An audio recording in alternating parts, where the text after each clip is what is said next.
Assalamualaikum warahmatullahi wabarakatuh. Selamat pagi. Yang saya hormati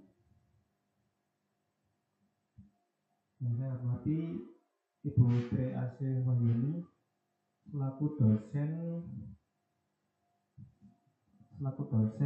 mata kuliah pendidikan. Mohon izin, di sini saya akan mempresentasikan hasil kerja saya di bab 1. Dan mohon izin, saya memperkenalkan diri. Perkenalkan, nama saya Muhammad Zainul. Saya dari kelas D dengan NIM 222 10510261 angkatan tahun 2022. Oke, langsung saja. Di sini saya akan mempresentasikan dengan judul skripsi atau identitas penulis. Untuk judulnya yaitu pengaruh kegiatan olahraga ekstrakurikuler terhadap kebugaran jasmani siswa di SMP PGRI 1 Madung.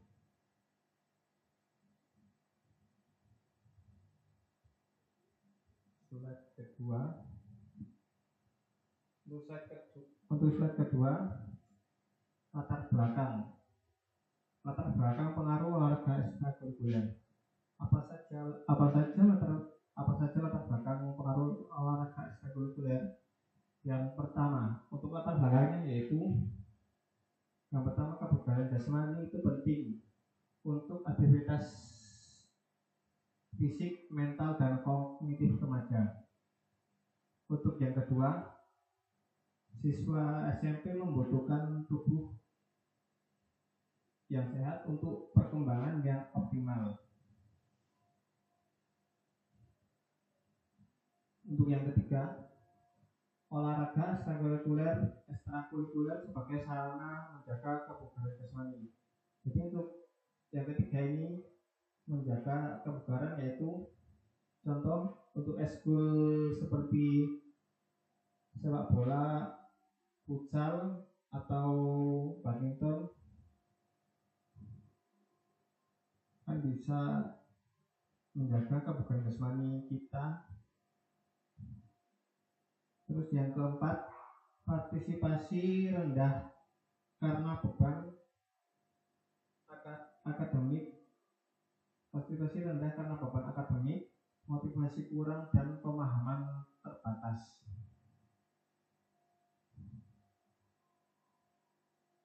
Untuk yang kelima, manfaat olahraga itu meningkatkan daya tahan tubuh, konsentrasi, dan semangat belajar.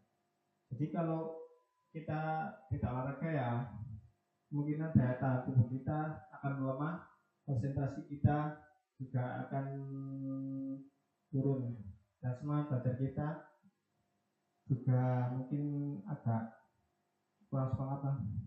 Terus untuk tujuan penelitian ini yaitu mengkaji pengaruh olahraga ekstrakurikuler terhadap kebugaran jasmani siswa SMP PGRI 1 Madung.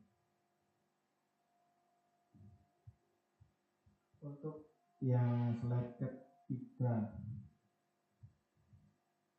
untuk yang slide ketiga ini ada rumusan masalah atau inti permasalahan penelitian untuk bab 1. Itu ada 3 rumusan masalah yang untuk yang sebelah kiri kebugaran jasmani siswa SMP PGRI 1 Madung. Jadi untuk masalah kebugaran jasmani siswa ini kemungkinan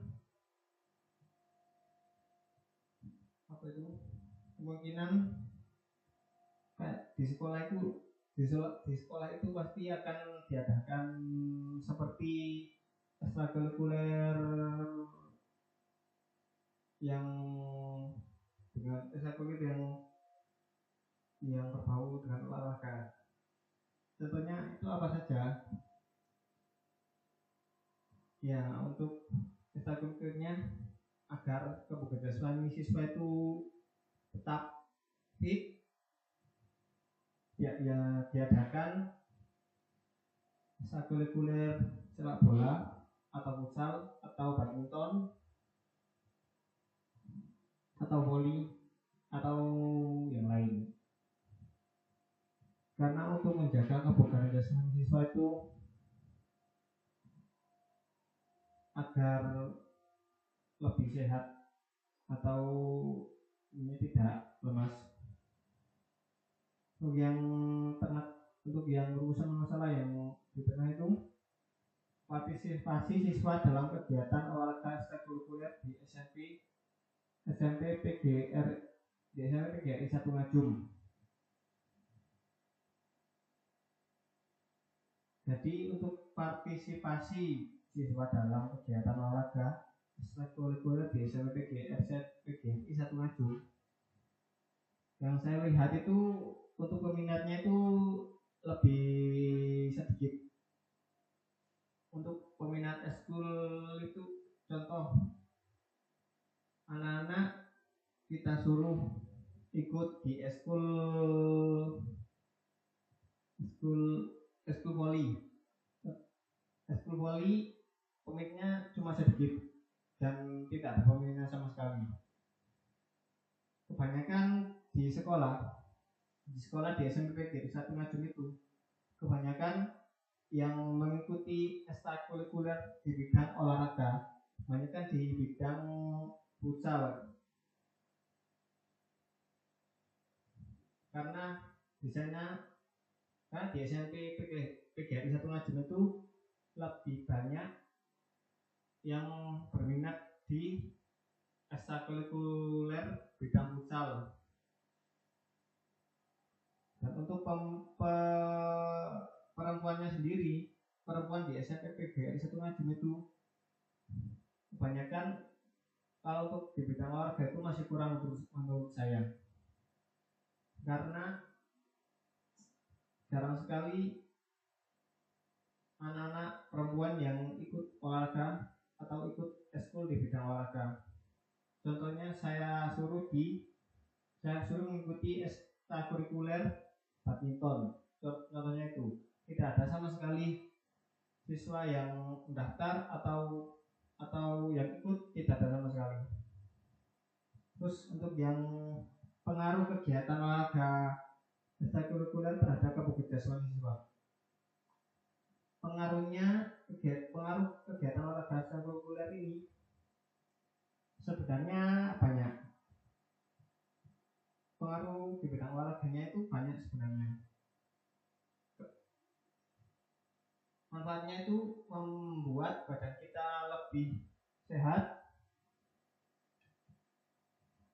membuat kebugaran jasmani kita itu lebih terjaga, dan sebenarnya untuk anak-anak itu juga membuat konsentrasi. Kalau seumpama kita olahraga di pagi hari, pasti kan konsentrasi kita kan akan meningkat. Belajar kita akan lebih semangat. Terus untuk yang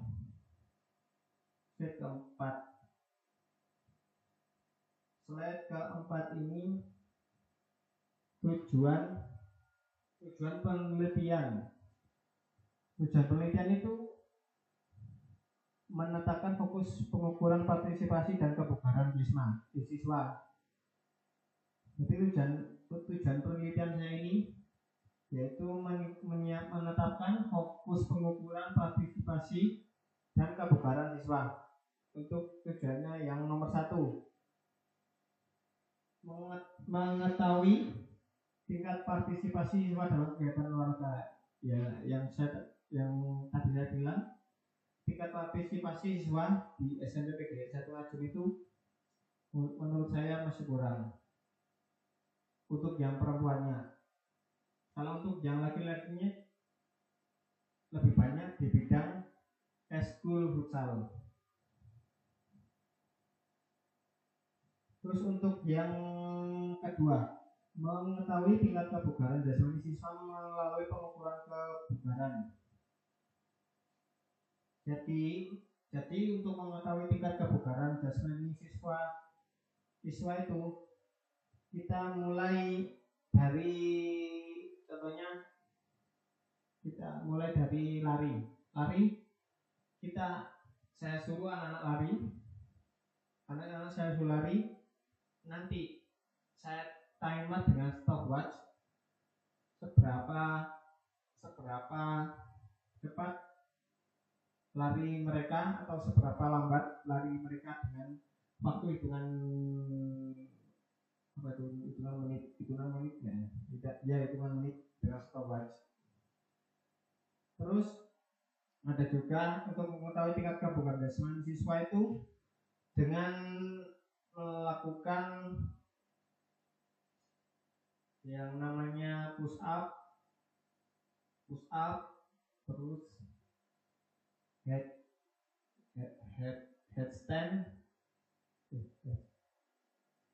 push up, sit up,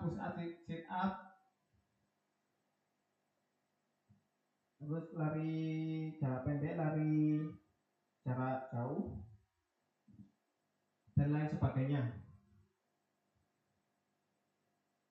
Untuk yang push up ini saya suruh anak-anak melakukan push up sekuat mereka. Contoh, kalau mereka push up kuatnya 20 kali, ya berarti kuatnya anak-anak segitu. Kadang ada yang saya suruh push up sekuatnya ada sampai 50, ada yang sampai 50, ada yang sampai 40.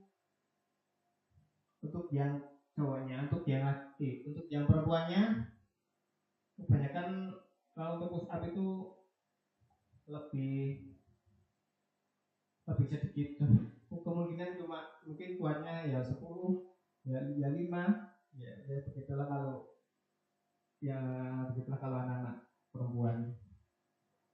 Terus langsung saja yang nomor 3, menganalisis pengaruh olahraga ekstrakurikuler terhadap kebugaran jasmani siswa. Ya, menganalisis ini, untuk menganalisis pengaruh olahraga ini kita lihat dari kita lihat kemampuan mereka. Contohnya di eskul bidang futsal, karena saya melatih ekstrakurikuler di bidang futsal waktu itu. Contohnya di bidang futsal itu, untuk kemampuannya saya suruh anak-anak untuk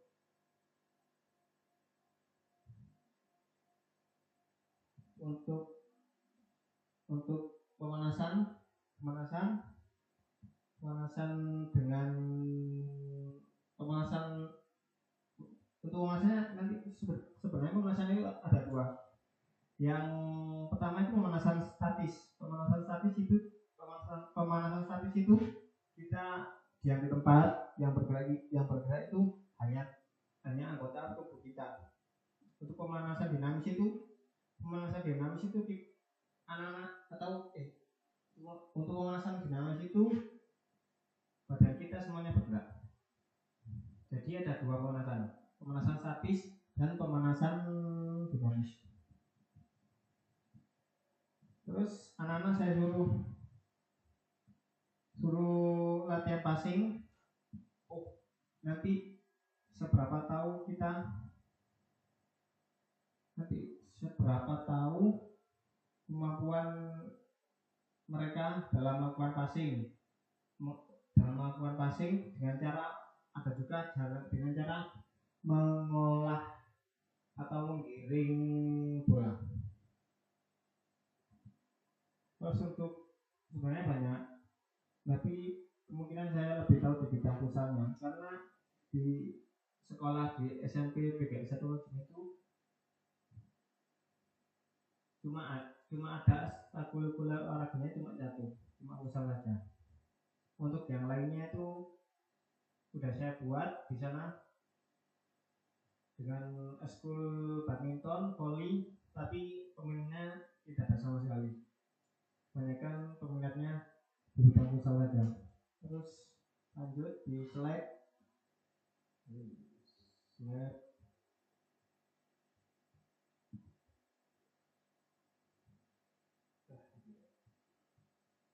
Slide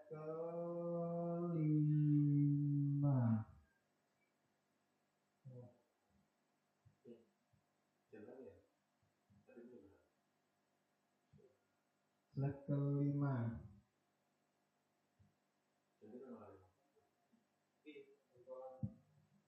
Slide ke-5, manfaat penelitian, dampak teoritis dan praktis. Untuk manfaat teoritisnya yaitu yang pertama menambah referensi keilmuan di bidang pendidikan jasmani. Untuk yang kedua, memperjelas hubungan antara olahraga dan kebugaran jasmani siswa.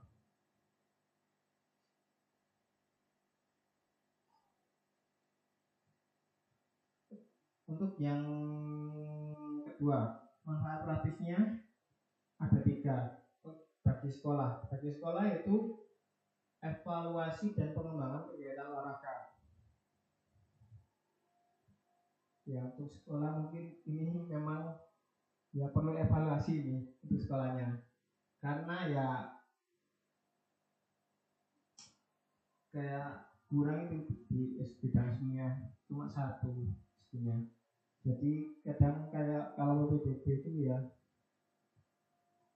cuma sedikit lah yang daftar. Terus yang kedua, bagi siswa yaitu motivasi untuk aktif dalam kegiatan fisik. Nah ini penting ini untuk siswa, ini penting, sangat penting sekali. Jadi kalau anak-anak itu hanya diam dan tidak ikut eskul, ya kebugaran jasmaninya ya kurang, apalagi fisiknya. Nanti kalau anak-anak pas disuruh praktek olahraga, pas dulu lari kan nggak akan kuat. Lari aja mungkin nggak akan kuat, berapa putaran kuat, cuma 1 putaran saja. Setelah itu ya langsung duduk. Jadi ini penting, sangat penting untuk siswa. Jadi kita harus memotivasi siswa untuk selalu aktif di dalam ekstrakurikuler bidang olahraga, ataupun juga pas waktu olahraga selalu aktif dalam melakukan kebugaran jasmani mereka. Terus yang ketiga, bagi peneliti selanjutnya itu referensi untuk penelitian serupa. Terus lanjut